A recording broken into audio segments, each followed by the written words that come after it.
Good morning students, how you all are? Fine, okay. कैसे गए आप लोगों के एग्ज़ाम्स? पेपर इजी था या टफ? अच्छा लगा? ओके, चलिए। नंबर्स आपके मार्क्स भी सबके अच्छे आए। Okay, all the best for next exams and next our study. Continue with our new chapter, effects of the British rule in India. British का यानी जो अंग्रेज़ों का था वो शासन जो है वो उसने हमारे देश को कैसे प्रभावित किया या उनके टाइम में हमारा देश कैसे प्रभावित हुआ उसके बारे में इसमें बताया हुआ है। Aruna was reading the newspaper in the morning while her daughter Purva was sitting beside her and doing her homework. Aruna जो है अरुणा उसका नाम है लड़की का, वो अपनी मम्मी के साथ में बैठी हुई थी। Aruna was reading the newspaper. Aruna जो है वो न्यूज़पेपर पढ़ रही थी और पूर्वा जो उसकी बेटी है वो उसके बाजू में बैठ करके अपना होमवर्क कर रही थी। ठीक है। Aruna read loudly revolution in Libya, यानी लीबिया में क्रांति। Hearing this Purva asked why do people revolt. जैसे उसने ये सुना तो पूर्वा ने पूछा कि लोग जो है वो क्रांति क्यों करते हैं, रिवोल्ट क्यों करते हैं। Aruna answered, when the needs of people are not satisfied and people face economic crisis they revolt। जब लोगों की ज़रूरतें पूरी नहीं होती है उनकी आवश्यकता के अनुसार और उनको जो है बहुत ज़्यादा इकोनॉमिक तौर पर यानी रुपए पैसों से संबंधित उनको बहुत ज़्यादा क्राइसिस आ जाता है, वो बहुत ज़्यादा वो काम नहीं कर पाते हैं, उनको कोई काम नहीं मिलता है, पैसों की तंगी आ जाती है तो वो क्रांति करते हैं। इन आवर कंट्री ऑल्सो, हमारे देश में भी, ड्यूरिंग द ब्रिटिश रूल, अंग्रेज़ों के शासनकाल में, the condition of the people was very bad, लोगों की जो हालत थी वो बहुत बुरी थी। एंड रिजल्टेड इन रिवोल्ट, और उसका रिजल्ट जो हुआ था वो हुआ था क्रांति। Let me tell you about the life of Indians at that time. चलो मैं तुम्हें आज जो है भारतीयों की उस समय की जीवन के बारे में बताती हूँ। India was economical prosperous till the 18th century. हमारा भारत देश जो है वो इकोनॉमिकल यानी अर्थशास्त्र से यानी कि रुपए पैसों से बहुत ही प्रॉस्पेरियस था, बहुत धनी था। In 18th century the energy that followed the death of Aurangzeb to could not weaken it. जब जो शासक आए थे, ठीक है, जिन्होंने शासन किया था, तो औरंगजेब के शासनकाल में भी इतना कमज़ोर नहीं हुआ था। It has been admitted by historian across the world that the industries, production techniques and the organization of trade in India were unmatched at that time। जितने भी इतिहासकारों के हिसाब से माना जाए तो जितने भी प्रोडक्शन टेक्निक्स थे यानी जिनसे उत्पादन क्षमता होती है, जितनी भी इंडस्ट्रीज़ थी यानी फैक्ट्रियाँ थी, कामगार थे और जितनी भी संस्थाएं थी उनका व्यापारिक मैच नहीं हो पा रहा था। The same country India became poor and bankrupt during the nearly 200 years of the British rule। इसी तरीके से जो है हमारे भारत देश पे 200 साल तक जो है भारत विदेशी अंग्रेज़ों ने शासनकाल किया तो हमारा देश जो है वो पूरा पुअर होता चला गया और गरीब होता चला गया। It became the country that supplied raw material to the factories in England and offered a large market for the finished product of the factories in England। कच्चा माल यहाँ से वो इंग्लैंड भेजते थे, वहाँ की कंपनीज़ को, वहाँ के मार्केट को बहुत ज़्यादा फ़ायदा हो गया था क्योंकि उनको वहाँ पे प्रोडक्ट्स बन रहे थे, वहाँ के लोग जो है वो धनवान हो रहे थे और वहाँ से जो बना हुआ माल था वो बिकने के लिए हमारे देश में आता था। Condition of peasants and agriculture during the British rule, जितने भी पीजेंट्स थे और एग्रीकल्चर जो खेती बाड़ी करने वाले थे उनकी क्या स्थिति थी हमारे देश में, देखिए।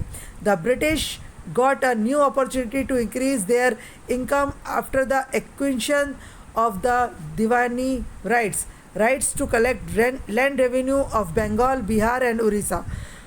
हमारे जो ब्रिटिश लोग थे अंग्रेज़ी, उन्होंने क्या किया, एक नई अपॉर्चुनिटी निकाली अपने इनकम को बढ़ाने के लिए और उन्होंने क्या किया, जितना भी भूमि कर है, लैंड रेवेन्यू बंगाल, बिहार और उड़ीसा में लेना शुरू किया, जिसका नाम क्या रखा, दीवानी rights. They started exploited peasants to earn more revenue and as a result that the peasants become poorer। जितने भी पीजेंट्स थे यानी जितने भी जो कामगार लोग थे वो सब जो है उन लोगों को जो है एक्सप्लॉइट कर दिया था, बहुत तरीके से परेशान कर दिया था रेवेन्यू भरने के लिए, कमाने के लिए, तो वो गरीब से गरीब होते चले गए। Many times the peasants had to sell their jewellery to pay the revenue. बहुत सारे व्यापारी तो ऐसे थे जिनको अपने गहने तक बेचने पड़े रेवेन्यू चुकाने के लिए। The large number of peasants had to borrow money from the money lenders and consistently fell into the डेब्ट ट्रैप। कई तो बहुत भारी मात्रा में पीजेंट्स ऐसे थे जिनको कि जो मनी लैंडर करते हैं, जो यानी ये ब्याज पे पैसा चलाते हैं, उन लोगों से पैसा लेना पड़ा और वो लोग बहुत यानी कि गरीबी में डूब गए। फार्मर्स लॉस देयर लैंड, किसानों ने अपनी भूमि खो दी। And agriculture suffered in many regions of India, और इसी से जो है खेती बाड़ी जो है वो बहुत भारत के बहुत सारे क्षेत्रों में प्रभावित हुई। Moreover Bengal witnessed a terrible famine in the year 1770 in which lakhs of people died of starvation। भुखमरी के कारण और जो है गरीबी के कारण 1770 में बहुत सारे जो है बंगाल जो है इसका गवाह है कि वहाँ पे बहुत सारे लाखों में लोग जो है वो मर गए थे। Governor general lord Cornwallis enforced permanent settlement act in order to collect revenue. अब जो गवर्नर जनरल जो उस समय में था लॉर्ड कॉर्नवालिस, उसने जो है परमानेंट सेटलमेंट करने का सोचा, यानी परमानेंट एक इलाज निकालने का सोचा, जहाँ पर कि ऐसा आदेश निकाला कि भाई अब रेवेन्यू को कैसे कलेक्ट किया जाए। As per this act the company fix the revenue on the annual basis. Company ने क्या किया, सालाना जो है वो फिक्स कर दिया कि भाई आपको कितना रुपया देना है। The zamindars landlords were given the permanent rights of land and revenue collection. अब जमींदारों ने क्या किया, अपनी ज़मीन पे जो है परमानेंट उनको अधिकार दे दिया और उनसे रेवेन्यू कलेक्शन करने लगे।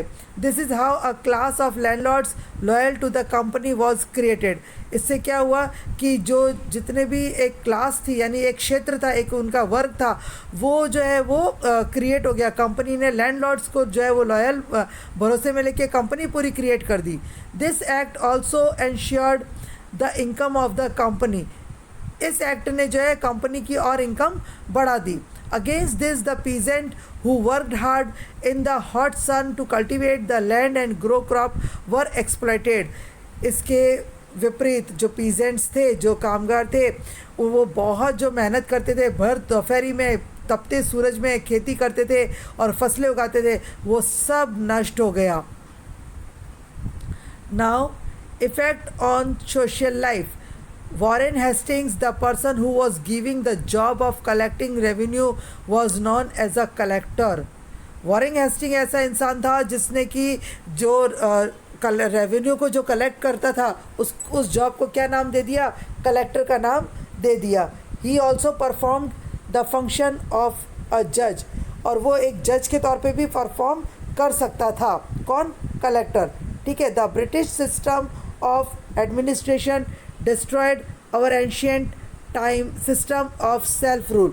ब्रिटिश सिस्टम ने जो है हमारा जो जितना भी एडमिनिस्ट्रेशन था यानी जितना भी प्रशासन चलाने का, काम करने का जो तरीका था, उस पुराने ज़माने का सारे रूल्स को उसने, और जो हम खुद अपने नियम बनाते थे और काम करते थे, उन सबको उसने नष्ट कर दिया। In the ancient time every village was like a small Republic. पुराने समय में जितने भी गांव होते थे वो एक तरह से क्या थे, छोटे छोटे स्वतंत्र रूप में थे। Gram panchayat handled the administration of the entire village, और जो ग्राम पंचायत होती थी वो एडमिनिस्ट्रेशन जो है वो पूरा प्रशासन पूरे विलेज का हैंडल करती थी। These panchayat were like the backbone of the self rule in our country. और ये पंचायत समितियाँ जो होती थी, ये जो पंचायत होती थी, ये रीढ़ की हड्डी, बैकबोन रीढ़ की हड्डी होती थी हमारे भारत देश को खुद का शासन संचालित करने के लिए। These institution of local self rule stood their ground even during the time of foreign invention and the sultanate period, but were destroyed due to the administrative policies of the British. ये जितने भी है ना संस्थाएं, जितने भी कानून जो चल रहे थे वो लोकल सेल्फ पे थे या ग्राउंड फ्लोर पे थे या फॉरेन से जो लोग आ रहे थे, जो सल्तनत पीरियड था उसमें भी चल रहा था। लेकिन जिस तरीके से जब ब्रिटिश पॉलिसीज आई यानी अंग्रेज़ों का जो पॉलिसीज आई उसने वो सब नष्ट कर दिया। The policy of social reforms by the company made people feel ensure and suspicious. जितनी भी पॉलिसी आई थी उससे जितने भी समाज सेवी जो संस्थाएं थी जो सोशल रिफॉर्म्स थे वो सब जो है लोग ये अपने आप को इनसिक्योर महसूस करने लग गए और ऐसा लग रहा था कि भाई अब उनकी लाइफ ख़त्म हो रही है। They felt that the government was trying to convert them to Christianity and destroy the Indian culture and religion forever. लोगों को क्या लग रहा था कि ये जो सरकार आई है ये कोशिश कर रही है लोगों को क्रिश्चियन ईसाई बनने के लिए और जो भी उनका भारतीय जो कल्चर है धर्म है उनको वो नष्ट करना चाहती है। People believe that the Indian social system was deliberately undermined in the railways and militaries. लोगों को ये लग रहा था कि ये जो है भारतीय सेना में और रेलवे में इनको ले तो रही है लेकिन इनकी स्वतंत्रता को ख़त्म कर रही है। An order was passed in Agra that every Indian had to salute the British. एक आगरा में एक जो है वो ऑर्डर पास हुआ कि जितने भी भारतीय हैं ना वो सब जो है जितने भी ब्रिटिश है चाहे वो छोटा है चाहे बड़ा है जितने भी अंग्रेज हैं उन सबको सैल्यूट करेंगे। If it was not done it was considered a crime and was liable for punishment. और अगर किसी ने ऐसा नहीं किया तो ये एक है ना गुनाह माना जाएगा और उस जिसके लिए उसको सज़ा दी जाएगी। As a result there was a widespread sentiment of anger and hatred for the British among the Indians. ये ऐसा था जिसने लोगों में एक बहुत भारी भरकम गुस्सा फैला दिया और जिन्होंने भारतीयों को नफ़रत करने के लिए अंग्रेज़ों से नफ़रत करने के लिए मजबूर कर दिया। Destruction of Indian trade and industries. भारतीय व्यापार को और उसकी इंडस्ट्रीज़ को डिस्ट्रक्शन कर देना यानी कि ख़त्म कर देना। The handlooms of India supplied textile to the market of Asia and Europe. पहले क्या था कि जो भारत था वो जितना भी टेक्सटाइल है हैंडलूम का सामान है वो सब एशिया और यूरोप को सप्लाई करता था। The traders from the European countries use to come to India to purchase commodities. अब है ना जितने भी यूरोपियन कंट्रीज़ के जो लोग थे वो भारत में आकर के इन कमोडिटीज़ को यानी ये उत्पादकों को परचेज़ करना पसंद करते थे भारतीय व्यापारियों से। The Indian made jute, silk, woolen and cotton textile were in high demand in the European market. The soft and delicate muslin of Dhaka was world famous. Muslin बिल्कुल जो सिल्क की तरह होता है वो मतलब वो अलग ट्रेड है बिल्कुल। Apart from textiles, commodities such as salt, pottery, sugar, etc. were exported in exchange of tremendous amount of billions, gold and silver. The whole scenario changed as the British rule was implemented. अब ये सब जो scenario change हो गया। The flow of billion gold and silver got reversed. अब जो है जितने भी गोल्ड और सिल्वर थे जो हमारे देश में आए थे वो सब वापस रिवर्स्ड हो गए यानी वो सब उधर चले गए उनके कंट्री में चले गए। In the beginning of the industrial revolution the British took 500 crore rupees as per today's standard only from Bengal during their rules. अकेले जो है बंगाल में उन्होंने जो है शासन करके उस समय में आज की करेंसी के बजाय आज की करेंसी के मुकाबले में 500 करोड़ रुपए उस समय में उन्होंने कमा लिए थे। Just imagine the wealth the British would have accumulated from the whole country. अब आप एक्यूमुलेटेड करो यानी कि गिनती करो गणना करो कि हमारे पूरे देश से उसने कितना वेल्थ कमाया होगा कितने पैसे कमाए होंगे। Things to know. It is not surprising today to talk about lakhs and crores of rupees. Find out from your grandparents about the value of 1,000 rupees 50 years ago. Why were coins larger in size in those days? ठीक है उस समय में जितने भी रुपए के जो सिक्के थे वो इतने बड़े क्यों होते थे और उस समय में हमारा जो पैसा है उसकी वैल्यू कितनी थी ये अपने पेरेंट्स से पता करो। With the help of the raw materials produced in India and the money collected from India, the business and industries in England prospered. Their mills started progressing. The cloth manufactured in England was imported in India without levying any duty on its wares. There were taxes up to 80% on the cloth manufactured in India. देखो इन्होंने क्या किया, British ने धीरे धीरे अपनी company से जो है यहाँ पर यहाँ पर उत्पादन देना शुरू कर दिया. यानी क्या किया, यहाँ से कच्चा माल अपने देश में ले गए और वहाँ से बना बनाया माल जो है वो लेकर के आए. ठीक है, और उसके ऊपर कितना 80% का टैक्स लगा दिया. As a result textile made in India became costlier in the Indian market itself. अब इससे क्या हुआ, जितना भी टेक्सटाइल मार्केट था वो बहुत ज़्यादा महंगा हो गया. The Indian handicraft and cottage industries could not withstand the competition and they could not sustain themselves. अब जितने भी जो इंडियन हैंडीक्राफ्ट मार्केट थे या जो ग्रामीण क्षेत्र के मार्केट थे वो जो है इनके साथ खड़े नहीं हो पा रहे थे, व्यापार में तुलना नहीं कर पा रहे थे. Many skill based industries of our country like textile industries, glass, paper, minerals, ship building etcetera got ruined due to the policies of the British. ये जितने भी चीज़ें हैं ना, ग्लास, पेपर, ये इनकी जो इंडस्ट्रीज़ थी वो सब दफन हो गई, यानी कि ख़त्म हो गई. किससे, सिर्फ जो है ब्रिटिश पॉलिसीज़ के कारण. Lakhs of skilled workers became unemployed. Lakh से भी ज़्यादा जो वर्कर्स थे वो अनएम्प्लॉय हो गए. Gradually the poor workers of the rural areas of India become poorer. अगर यूँ वास्तविकता में देखा जाए तो जितने भी गरीब जो वर्कर्स थे जो गांव से बिलोंग करते थे वो बहुत ज़्यादा गरीब हो गए. सस्पिशन अबाउट द रिफॉर्म्स, समाज सेवा के लिए जो सस्पिशंस था वो भी ख़त्म हो रहा था. When William Bentinck came to India, liberal thinking was getting its strong hold in England. This way of thinking slowly reached in India. The British rulers started taking interest in the lives of people in India. देखो William Bentinck जब आया यहाँ पर तो वो यहाँ पे देख रहा था कि लोग जो है वो किस तरीके से रहते हैं और वहाँ की इंग्लैंड की सभ्यता और संस्कृति में कितना अंतर है. तो धीरे धीरे क्या हुआ, ब्रिटिश जो शासक थे उन्होंने हमारे यहाँ के लोगों में रुचि दिखाना शुरू कर दिया. Lord William Bentinck became quite popular in India by introducing few beneficial reforms. William Bentinck जो है वो थोड़ा सा हमारे देश में पॉपुलर हो गया, लोकप्रिय हो गया, क्योंकि उसने कुछ जो ऐसे समाज के लिए जो अच्छे काम होते हैं उसको इंट्रोड्यूस किया. During his time Indians started getting jobs in company administration.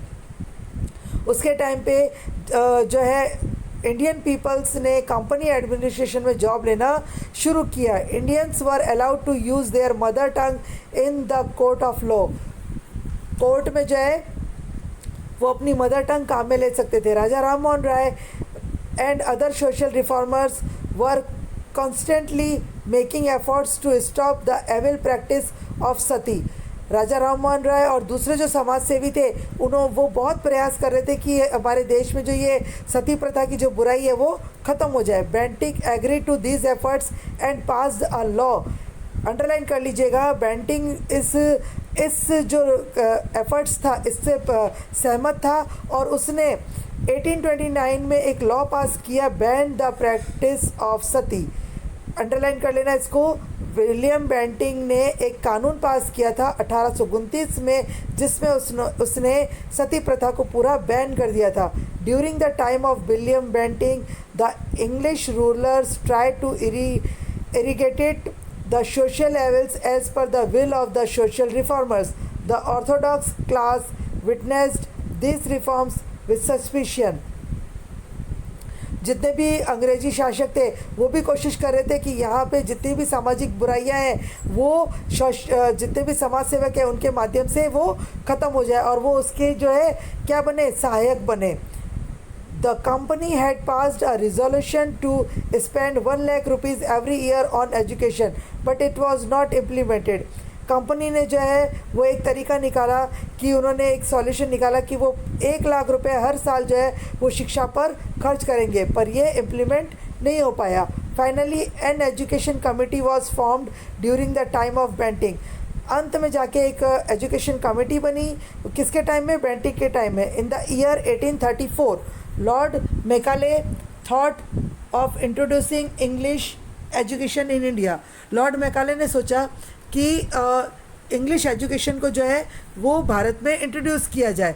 How ever the educational method advocated by Macaulay could not benefit the youth. पर ऐसा हुआ कि जितने भी एजुकेशन मेथड लगाए जा रहे थे वो जो है भारतीय युवा पीढ़ी को उतना फ़ायदेमंद नहीं हो रहे थे। Indians lost the advantage of acquiring the ancient knowledge and skills developed by their ancestors। जितने भी पुरातत्व विभाग के लोग थे या वो अपनी पुरानी जानकारी के बारे में आगे नहीं बढ़ पा रहे थे, उनको उसका एडवांटेज नहीं मिल रहा था। The method of British education system was opposed by a number of intellectual and Mahatma Gandhi called it as to give million a knowledge of English is to enslave them. Mahatma Gandhi ने उसको क्या बोला कि जितने अरबों का आप अंग्रेजी का नॉलेज दोगे वो उतना ही उनको गरीब बनाएगा। That by receiving English education we have enslaved the nation, कि हम जितना भी एजुकेशन इंग्लिश का रिसीव करेंगे उतना हम हमारे राष्ट्र को गरीब बनाएंगे। Later 3 universities were establish in 1857। The Britishers could get educated workforce, यानी कि जितना भी इंग्लिश हम ग्रहण करेंगे उससे क्या होगा, हमारा भारत जो है वो गरीबी से हट जाएगा। तो इसके लिए जो है वो यहाँ पर 3 जो है मेजर यूनिवर्सिटीज़ बनाई गई और ब्रिटिशर्स भी उसके अंदर एजुकेशन ले रहे थे। Along side it also developed nationalistic thinking among the educated Indians. और इसी ने जो है वो पूरे राष्ट्र में एक जो है जितने भी एजुकेटेड लोग थे उनमें जो है एक थिंकिंग उत्पन्न कर दी कि भाई इंग्लिश पढ़ना अच्छी बात है, उससे क्या होगा, जितनी भी गरीबी है वो हट जाएगी। Many machines were invented to facilitate the industry, transport and communication. बहुत सारी मशीनों का आविष्कार हुआ जिससे हमारे इंडस्ट्रीज़ में, ट्रांसपोर्ट में और कम्युनिकेशन में हमें सुविधाएं मिली। Considering the convenience in running administration and strategy importance for the military, the Britishers introduce the railway in India. आपको पता है पहले मुंबई टू थाने जो है सबसे पहली रेल चली थी, ठीक है, और उसके बाद जो है उन्होंने जितने भी स्ट्रेटजी बनाई, जितने भी एडमिनिस्ट्रेशन किए, जितने भी आविष्कार किए, वो किसको इम्पोर्टेंस में रखते हुए किए थे, मिलिट्री को। ये देख लीजिए आ गया, फर्स्ट अंडरलाइन कर लीजिएगा और इसको लिख भी लीजिएगा। The first railway in India started between Bombay यानी Mumbai and Thane in the year 1853। 1853 में मुंबई से थाने के बीच में फर्स्ट रेलवे चली थी, ठीक है। अब आ रहा है social, okay, in order to maintain an effective control on the country and to exchange messages with the neighboring territories, modern method of post and telegraph were introduced in India 1854. Printing press and circulation of newspapers grew alongside. These reforms were actually for the convenience of the British rule in India, but it turned out to be a blessing is disguise for the growth of nationalism in India. The class that acquired the English education spread ahead the social reforms and nationalism in India since they were more familiar with the contemporary developments in the world around. The post and telegraph brought people closer. उन्होंने जो है telegraph और जो है वो post की सुविधाओं का आविष्कार किया था, प्रिंटिंग मशीन का आविष्कार किया था। कुछ उन्होंने फ़ायदेमंद चीज़ इससे अपने लिए ताकि उनको कन्वीनियंस रहे इसके लिए उन्होंने किया, लेकिन वो हमारे लिए जो है एक ब्लेसिंग के तौर पर आया और वो लोगों को और करीब लेकर आ गया, जिससे कि हमें स्वतंत्रता प्राप्त करने में जितनी ज़्यादा मुश्किलें पहले आती थी उतनी ज़्यादा मुश्किलें नहीं आ पाई थी। Okay, now read this chapter whole. If you feel any type of difficulty please feel free ask me. Okay, bye.